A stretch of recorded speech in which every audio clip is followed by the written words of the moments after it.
Hey folks, Juan Restrepo here, President of the Florida Real Estate Investors Association, bringing you another edition of the Fan, the FLREIA action news, and a ton of news. And again, the elections just ended, and we have got your results here on the Florida elections. And wow, what a landslide for the Republicans.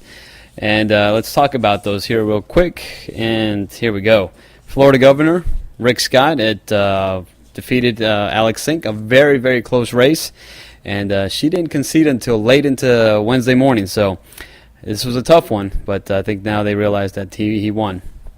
All right, U.S. Senator Marco Rubio, by a big margin over Charlie Crist and Kendrick Meek. You guys remember that little fiasco there with Meek and Crist and former President Clinton? What a mess that was. Okay. In the U.S. House District number 22, Allen West, the GOP is the winner by a big margin, 54%. And then Pam Bondi for Attorney General. She's also a Republican. She got 55% of the votes. Amendment 1 did pass. It got a yes. Or no, have to have 60% to pass. So that one did not pass. All right.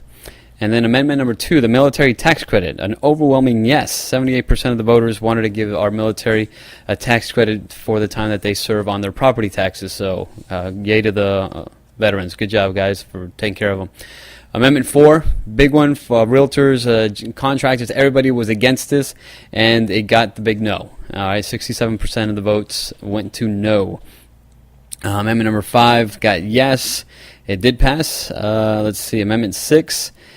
Also got the yes, and Amendment 8, no on resizing the classroom size. So 5 and 6 were congressional and legislative redistricting. So that was another big fought one there. A lot of money went into that one. All right. So let's talk about what's going on. The Wall Street Journal is reporting a couple things here. Could the Republican sweep shut down Fannie and Freddie? Well, the Republicans have introduced legislation over the years to wind down Fannie and Freddie over the next 5 years before letting the private sector take it over. Well, a few hurdles that they have to face. The private lenders require higher rates and tougher lending standards. Probably not a bad thing, you know. I've talked to folks that been around for a while, or senior citizens. They remember they had to have at least 20% down to buy a property. So maybe a little skin in the game is not a bad thing. Fannie and Freddie and other government agencies back 9 out of 10 of the new loans. So there's a huge involvement of Fannie and Freddie in our mortgage industry. So that could be a couple of hurdles there for the Republicans to try to shut them down. So analysts are saying there's going to be a lot of debate and little action. So, but I think some of the things that we will see is that you'll see an increase in the amount in the down payments for FHA loans, and bringing Fannie and Freddie's $5.5 trillion in obligations on the government's balance sheet. Right now, it's not recorded against the government, but Republicans want that on there to show, hey, listen, we need to clean the balance sheet up. So that is another enticement there. $5.5 trillion. Whew, a lot of money. All right. Do-over, not allowed in foreclosure cases. What are we talking about? Well, 2 letters released Friday. Attorney General Richard Cordray out of Ohio, he's criticizing a number of banks and loan servicing companies, including Wells Fargo, Ally Financial's GMAC, Bank of America, JP Morgan Chase. He's saying that they're trying to paper over fraud committed in foreclosure with temporary fixes that don't address underlying problems in the bank's practices. Here he's quoted, "It is not acceptable for a party who believes they submitted false court documents to merely replace those documents. Wells Fargo and other banks are not simply allowed a do-over." Yeah, as kids, we can get away with it all day long, but we're grown-ups, and so things have to be done right, and so he's jumping on them. All right, the unseen foreclosure stimulus. Here's a stimulus package that nobody really saw coming, but this is what's been seen. People that are defaulting on their mortgages are collecting rent, and so this has become a stimulus. Yeah, the analysts have seen this as a possibility, $2.6 billion worth of income. So what this saying is that the defaulters are not paying their mortgages; they're collecting the rent. They're using it. They're holding it back to work something on a loan modification, or some of them that are out of work are renting their homes and stuff like that just to make extra income, just to help pay the bills, the monthly bills. So that has become a $2.6 billion industry per month. All right, bulk condo deals coming to an end in Miami. Yeah, we've seen tons of condos that went up. There was about 82 towers built between '03 and '09 in Miami. Yeah, and that was nearly 22,250 units. It's a lot of them. And so a lot of these have been eaten up by consortiums just coming up and buying packages of these in the hundreds. Well, here's the most recent one that could be probably the end of the bulk buys. Was Everglades on the Bay. This is a note held by Bank of America and a few other lenders. It was 849 units in a pair of 49-story skyscrapers. All right. They were only able to sell 177 of these units, so that's about 700 unsold units there. The note sold for $142 million. That's $191 a square foot. I'm sure a lot less than it cost to build the thing. They were getting in the heyday about $500 plus a square foot. So a huge discount there. So that's what I'm saying. There's opportunities out there. You just got to find them. Wall Street Journal is also reporting Fannie Mae and Freddie Mac could cost taxpayers $363 billion. I think we've given them about $135 billion to date. Yeah, so we've got a few more $100 billion. So could be ugly. And part of that reason is the recent Obama pledge to give them a carte blanche for the next 3 years. It also included a 10% dividend on their earnings. So this will keep them probably from ever reaching profitability. Again, another reason the Republicans are probably going to want to phase out Fannie and Freddie over the next few years. So we'll see what happens. Again, this election said a lot about what the people wanted. We'll see what the 2012 elections say. All right, Daily Business Review. They're reporting mortgage mods continue to fail.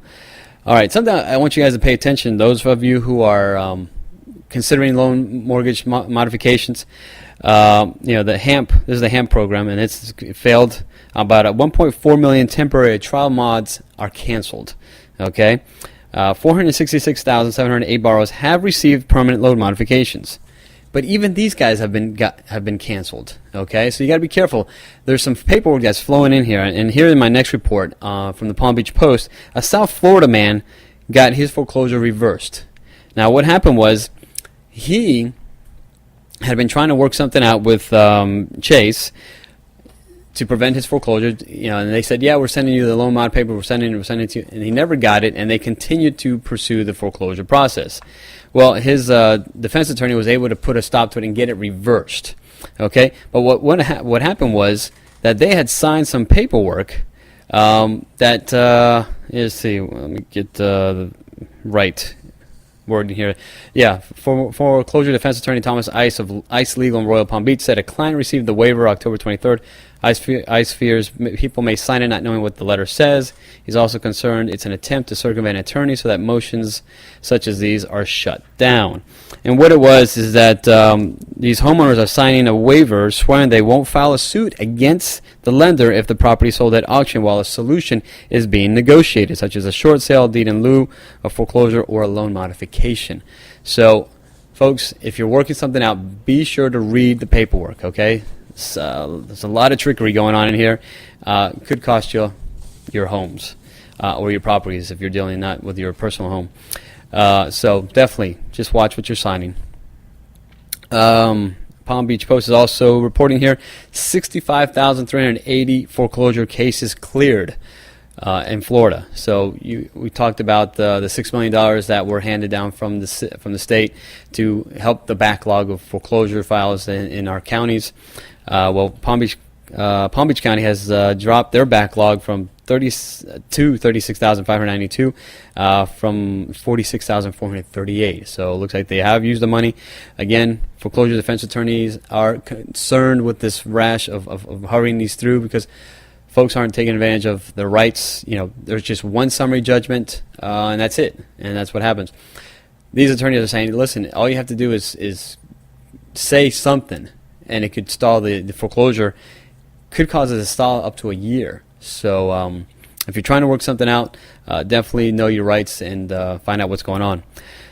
All right, Miami Dolphins. Yes, we beat the Bengals. I told you we'd win. We're not home, and when we're not playing at home, we win. So 22-14, great game.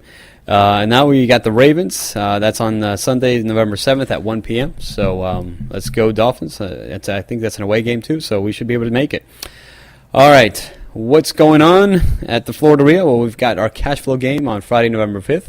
For anyone who dares to try to dethrone me, come on out.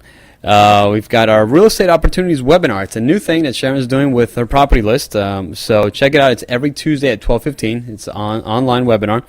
You'll see a little, she'll have some properties that she's featuring, so check them out.